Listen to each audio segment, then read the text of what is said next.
தேவன் பெரிய பணக்காரர்களை அழைக்கவில்லை, ஆனால் எவர்களை அழைத்தாரோ அவர்களெல்லாம் ஆண்டவர் பணக்காரர்களை மாற்றினார். எத்தனை உதாரணம் வேணும் உங்களுக்கு? ஆண்டவர் ஐஸ்வர்யவான்களை அழைக்கல, ஆனா அழைச்ச அத்தனை பேரும் ஐஸ்வர்யவான்களை மாறினார்கள். ஆண்டவர் அரசர்களை அழைக்கவில்லை, அழைத்த அனைவரும் அரசர்களை மாறினார்கள். ஆண்டவர் இந்த உலகத்தை ஆளுகிற ராஜாக்களை அழைக்கல, அழைக்கப்பட்டவர்களும் ராஜாக்களை மாறினார்கள். அதுதான் தெய்வம் சொல்றாரு. நான் உன்னை அழைச்சிருக்கிறேன், நான் உன்னை முன்குறிச்சிருக்கிறேன், நான் உன்னை தெரிந்து கொண்டிருக்கிறேன். நீ அற்பமானது பின்னாடியே செஞ்சுட்டு இருக்காத, அற்புதமானவரை உனக்கு முன்னாடி வெய்யே, அற்புதமானவர் உன் லைஃப்ல பிரதானப்படுத்து. அப்ப இன்னைக்கு மீட்கப்பட்ட பிள்ளைகளுக்கு இருக்கணும் உறுதியான கொள்கை, நான் ஒரு தரமான கிறிஸ்தவன் என்ற கொள்கை. எல்லாரும் இழுத்த இழுப்புக்கெல்லாம் போயிட்டு இருக்க கூடாது. ஃப்ரெண்ட் அந்த பக்கம் இழுப்பான், நண்பர்கள் அந்த பக்கம் இழுப்பாங்க, அவங்க இந்த பக்கம் இழுப்பாங்க, இவங்க இந்த பக்கம் இழுப்பாங்க. யார் எத்தனை பக்கம் எழுந்தாலும் இவர் தான் என் கர்த்தர், இவரை தான் ஆராதிப்பேன், இவரை தான் நான் முன்னாடி வைப்பேன், இவருக்காக மட்டும்தான் வாழ்வேன் என்ற ஒரு முதுகெலும்பு இருந்தால். இன்னைக்கு நிறைய பேருக்கு அது இல்லை. பெயர் அளவில் ஏதோ அப்பா அம்மா கிறிஸ்தவங்கள ஆயிட்டாங்க, ஏதோ சர்ச்சுக்கு போறாங்க, ஏதோ ஒய்ஃப் சர்ச்சுக்கு போகணும்னு சொல்றா, ஏதோ புருஷன் சர்ச்சுக்கு போகணும்னு சொல்றாங்க. சர்ச்சுக்கு போனா பாஸ்ட் ஃபோன் பண்ணி கூப்பிடுவாரு, இல்ல வீட்டுக்கு வந்துருவாரு. போய் ஆகணுமே, கிறிஸ்தவ பேர் வச்சுட்டுமே, வேற வழி இல்லையே. இந்த வாழ்க்கை நான் சொல்றேன் உங்க லைஃப்ல பெரிய ஏற்றத்தை கொண்டு வராது, பெரிய மறுரூபத்தை கொண்டு வராது. பாபிலோன் அரசனாகிய நேபுகாத் நேச்சார் எருசலேமுக்கு சென்று யுத்தம் பண்ணுகிறான். யுத்தம் செய்யும் பொழுது அவன் சில வாலிபர்களை கேட்ச் பண்றான், பிடிக்கிறான், சரண்டர் செய்யறான், அரெஸ்ட் பண்றான், அடிச்சு தூக்குறான். அத்தனை பேரையும் தூக்கி பாபிலோன் தேசத்துக்கு கொண்டு வரான். கொண்டு வந்தா பாபிலோன் தேசத்துல அது ஒரு வித்தியாசமான கலாச்சாரம், வித்தியாசமான பண்பாடு, வித்தியாசமான கொள்கைகள், வித்தியாசமான கோட்பாடுகள். 1000 கொள்கைகள் கோட்பாடுகள் வித்தியாசமா இருந்தாலும் ஷாத்ராக் மேஷாக் ஆபேத் நேகோ ஆண்டவரை பற்றி கொண்ட கொள்கையில உறுதியா இருக்கிறான். இவன் அடிமைங்க. ஷாத்ராக் மேஷாக் ஆபேத் நேகோ சொல்லுங்க பார்க்கலாம், அடிமைகள். இவங்களை போட்டு தாக்குனா கேட்கறதுக்கு நாதி கிடையாது, விசாரிப்பார் இல்ல. ஆனா என்ன திரும்ப நடந்துச்சு? அரசனே அவனை பார்த்து மிரளக்கூடிய அளவுக்கு அவனுக்குள்ள ஒரு உறுதியான கொள்கை இருந்தது. நீ சாதாரணமான நபரா இருக்கலாம், எப்படி தெரியுமா நீ வேல்யூவா மாறுவ? எளிய நபரா இருக்கலாம், ரொம்ப படிக்காதாலா இருக்கலாம், பலவீனமான பேக்ரவுண்ட் உனக்கு இருக்கலாம். ஆனா கர்த்தருக்கு அடுத்த விஷயத்துல ஒரு வைராக்கியம், முதுகெலும்புள்ள ஒரு ஜீவியம், ஒரு உறுதித்தன்மை உனக்கு இருந்தால் உன்னை சுற்றி இருக்கிறவர்கள் உன்னை கண்டு பிரமிப்பார்கள். வாழ்க்கை மேன்மை பெற்றிருக்கும், மகிமைகள் உன்னை தேடி நாடி வரும். செத்த ஈக்களை போல் நெருப்புகளை பார்த்து விழுந்து விடக்கூடாது. நெருப்பையே காலி பண்ணி அதில் ஒரு வெளிச்சத்தை வெளிப்படுத்தக்கூடிய ஒரு முதுகெலும்புள்ள கொள்கை உடையவர்களை நாம் வாழ வேணும். தானியேலின் புஸ்தகம் 3ஆம் அதிகாரம் சொல்லுகிறது பாருங்கள். தானியேலின் புஸ்தகம் 3ஆம் அதிகாரம் 15ஆம் வசனம். என்ன பண்றாங்க? நேபுகாத் நேச்சார் சொல்றான், இங்க ஒரு விக்கிரக சிலை நிக்குது, நாகசுரம், கிண்ணறம், மேலதாளம் எல்லாம் என்ன பண்ணுவோம்? வாசிப்போம். அப்ப நீ என்ன பண்ணணும்? நீ பணிந்து கொள்ளணும், நீ சாஷ்டாங்கமா விழணும், நீ அதை தொழுது கொள்ளணும். நீ தொழுது கொள்ளணும்னா என் கைக்கு தப்புவிக்க போகிற தேவன் யார் என்றான். இன்னைக்கும் நீங்க வேலை செய்யற இடத்துல, கம்பெனில, ஃபேக்டரியில, சொந்தங்கள், உறவுகள், பந்தங்கள் மத்தியில ஆயுத பூஜைக்கு கொஞ்சம் தீப ஆராதனை மட்டும் அப்படி தூக்கலா ஏத்து மகனே, அது பெரிய மேட்டரா ஏத்துனுவாங்க. யாரு? நம்மாட்கள். அதனை ஏத்தி போடுவோம். பொறி கிடைக்கும்ல, அகர்வால் ஸ்வீட் பாக்ஸ் கிடைக்கும்ல. அற்ப ஸ்வீட் பாக்ஸ்க்காக அற்புத தேவனை இழந்துடாது. ஆயுத பூஜை சுண்டல் பொறிக்காக ஆண்டவர் இழந்துடாத. ஒரு அற்பமான போனஸ்க்காக விலையேற பெற்ற விசுவாசத்தை விரயமாக்கி அதை விற்பனை செய்து விடாதே. இவன் ஏழை, கோழை, கேட்க நாதி இல்லை, அடிமை. ஆனா தைரியமா சொல்றான் 17ஆம் வசனத்துல, நாங்கள் ஆராதிக்கிற எங்கள் தேவன் எங்களை தப்புவிக்க வல்லவராய் இருக்கிறார். சொல்லணுங்க. ஃப்ரெண்ட்ஸ் கூப்பிடுவான், விக்கிரகத்தை ஆராதிக்க கூப்பிடுவான், அங்க கூப்பிடுவான், இங்க கூப்பிடுவான், அவனுடைய சரங்காசாரத்துக்கு உட்படுத்த உன்னை கூப்பிடுவான். பார்க்க அட்ராக்ஷனா இருக்கும், உனக்கு கவர்ச்சிகரமா இருக்கும், இழுப்புண்டு திரிவாய். நீ முதுகெலும்பற்ற ஒரு விசுவாசியாய் மாறிவிட்டால் நான் சொல்லுகிறேன், மனதில் உறுதி இருக்காது. சொல்லணும், இயேசுதான் என் ஆண்டவர். இந்த விதமான விக்கிரக வழிபாடுகளுக்கோ சாந்து பொட்டுகளுக்கோ மற்றபடி எல்லா விதமான சம்பிரதாயத்துக்கோ ஒரு நாள் நான் வெளில போக மாட்டேன் என்ற முதுகெலும்புள்ள வீரியமுள்ள தேவ பிள்ளையான இருந்தன்னு சொன்னா, உன்னை கண்டு உன் நண்பன் நடுங்குவான், உன்னை கண்டு சமூகம் நடுங்க. உன் மேல இருக்கக்கூடிய மதிப்பே வேற லெவல் ஆயிரும், உன் மேல இருக்கக்கூடிய மரியாதை வேற லெவல் ஆயிரும். அவன் சொல்லுகிறான், இவர் காப்பாற்றுவாரியா?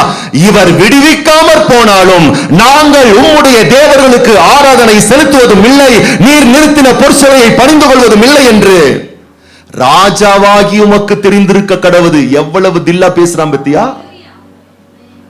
இந்த கொள்கை, இந்த உறுதித்தன்மை நம்ம அத்தனை பேருக்குள்ள இருக்கணும்.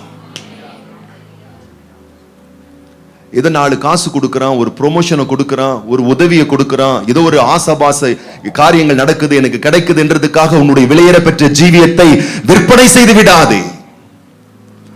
இவன் ஒரு அடிமை, ஆனா இவன் பேச்சு எப்படி இருக்கு பாருங்க, இவனுடைய உறுதித்தன்மை எப்படி இருக்கு பாருங்க. இன்னைக்கு நான் சொல்ற ரட்சிக்கப்பட்ட தேவ பிள்ளையே, உனக்குள் அபாயகரமான வைராக்கியம் எழுங்க வேணும். நான் இப்படிதான் கர்த்தருக்கு அடுத்த விஷயத்துல நான் வைராக்கியமா இருப்பேன். நான் எல்லாரையும் நேசிப்பேன், நான் எல்லாரையும் மதிப்பேன், எல்லாரையும் நான் கனப்படுத்துவேன், யாரையும் நான் கனவீனப்படுத்த மாட்டேன். ஆனா கர்த்தர்னு வந்துட்டா எனக்கு கர்த்தர் தான் முக்கியம், சத்தியம் தான் எனக்கு முக்கியம், வார்த்தை தான் எனக்கு முக்கியம். நான் ஒரு நாளும் அற்ப விஷயங்களுக்காக விலை போக மாட்டேன் என்று முதுகெலும்புள்ள ஒரு தேவ பிள்ளையை நீ எழும்புவாயே, ஆனால் உன் மூலம் ஆண்டவர் செய்கிற காரியங்கள் பயங்கரமாயிருக்கும். உன்னை கொண்டு பயங்கரமான காரியத்தை செய்வார். நான் வேதனையோடு சில சம்பவங்களை சொல்லுகிறேன். ஒரு குடும்பம் வந்தார்கள், வீட்டுக்கு ஓடோடி வருகிறார்கள்.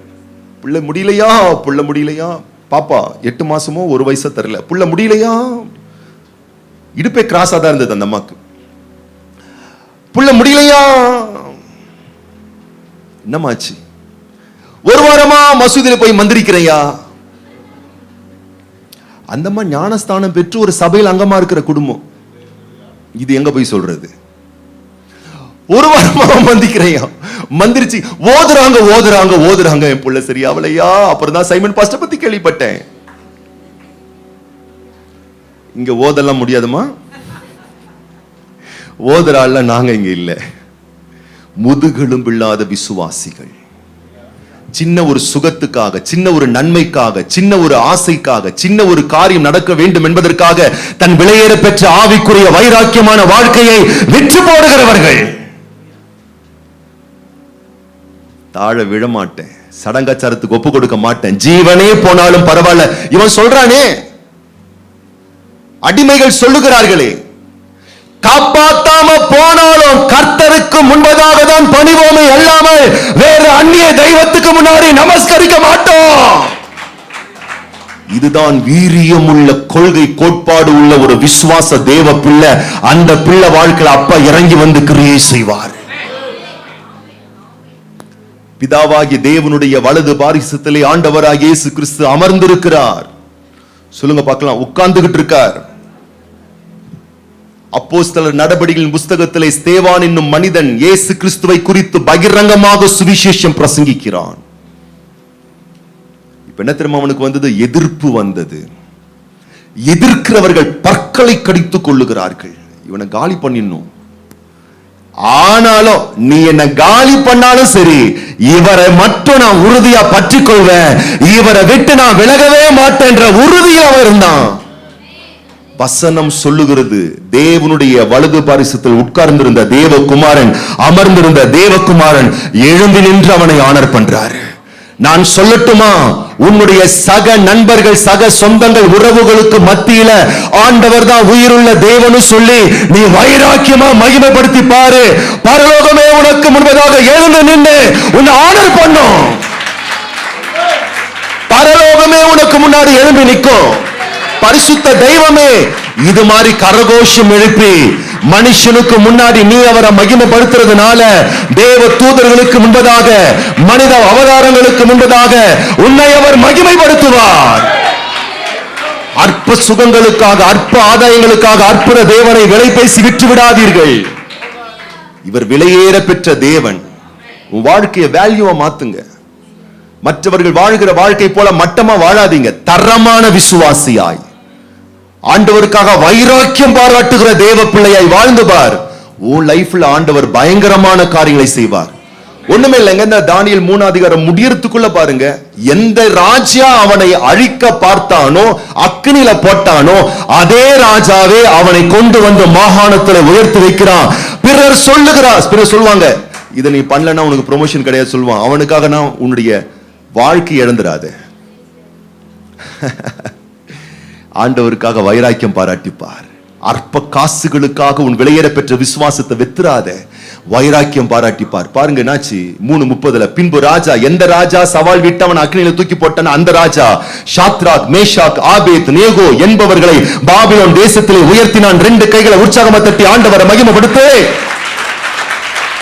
நீ கர்த்தரை வைராக்கியமாய் பற்றி கொண்டு பார். அனைத்து கண்களுக்கு முன்பதாக அவர் உன்னை மகிமைப்படுத்த வல்லவராயிருக்கிறார். சத்தியத்தின்படி வாழ்வோம் ஐயா. வசனம் இப்படி இருக்கா, அப்படிதான் நாங்க ஜீவிப்போம்.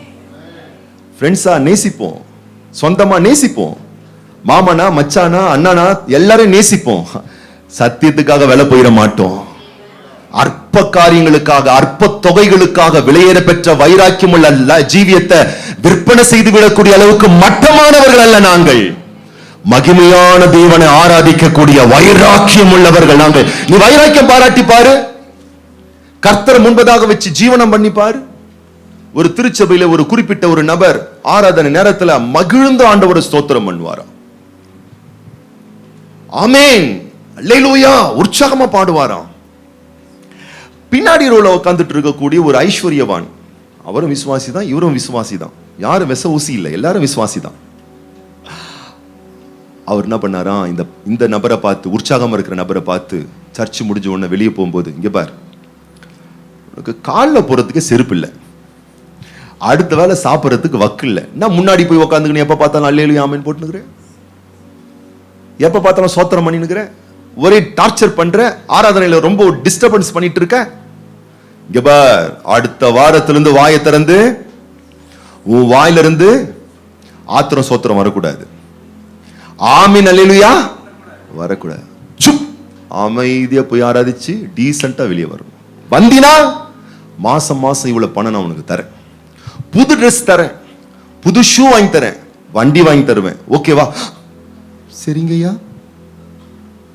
அப்படியே செஞ்சிடறேன் ஐயா, அடுத்த வாரத்தில் நான் எதுவுமே பேச மாட்டேன் ஐயா, அமைதியா போறேன் ஐயா, எனக்கு நீங்க சொன்னதை கட்டளையிட்டதை நான் அப்படியே நிறைவேற்றிடுறேன் ஐயா. அடுத்த வாரம் வந்துச்சு, முன்னாடி உட்கார்ந்துட்டு இருக்கிறாரு, ஆராதனை, பாட்டு, ஆவியானவர் கிரியை செய்றாரு, அல்லேலூயா வருது. செருப்பு செருப்பு ஷூ அடுத்த மாசம் பணம் தரேன்னு சொல்லியிருக்காரு, புது ட்ரெஸ் புது ட்ரெஸ். இவனு ரொம்ப கஷ்டப்படுற ஒரு மனுஷன், ஆமீன் வருது, கட்சி விட்டு வாயில வச்சு ஆமீன்லாம் சொல்லக்கூடாது. போக போக ஆவியானவர் அவரை ஏவ ஏவ ஏவ ஏவ ஒரு கட்டம் வந்துருச்சான். ஷூ கிடைச்சாலும் கிடைக்கலனாலும், ட்ரெஸ் கிடைச்சாலும் கிடைக்கலனாலும், காசு கிடைச்சாலும் கிடைக்கலனாலும், அல்லேலூயா நல்லாதான் கையை தட்டுங்களேன். உள்ள வெளியே அத்தனை பேரை வைராக்கியமாய் உற்சாகமாய், பணம் கிடைச்சாலும் கிடைக்காவிட்டாலும் இந்த கர்த்தரை விட்டுற மாட்டோம். அற்ப சுகங்களுக்காக, அற்ப காசுகளுக்காக, அற்ப இச்சைகளுக்காக மகத்தான தேவனை விலை பேச மாட்டோம், வைராக்கியம் பாராட்டுவோம். நான் சொல்லட்டுமா, அந்த மனுஷனுக்கு மேல உன்னை கொண்டு வருவார் ஆண்டவர், உன்னை அந்த மனுஷனை விட உயர்வா உன்னை கொண்டு வருவார் ஆண்டவர். நீ அற்பமா இருக்கலாம், சாதாரணமா இருக்கலாம், நீ தேவன் பேரில் வைக்கக்கூடிய வைராக்கியம் தான் உன்னை வேல்யூவான ஒரு நபரா உன்னை உயர்த்தும்.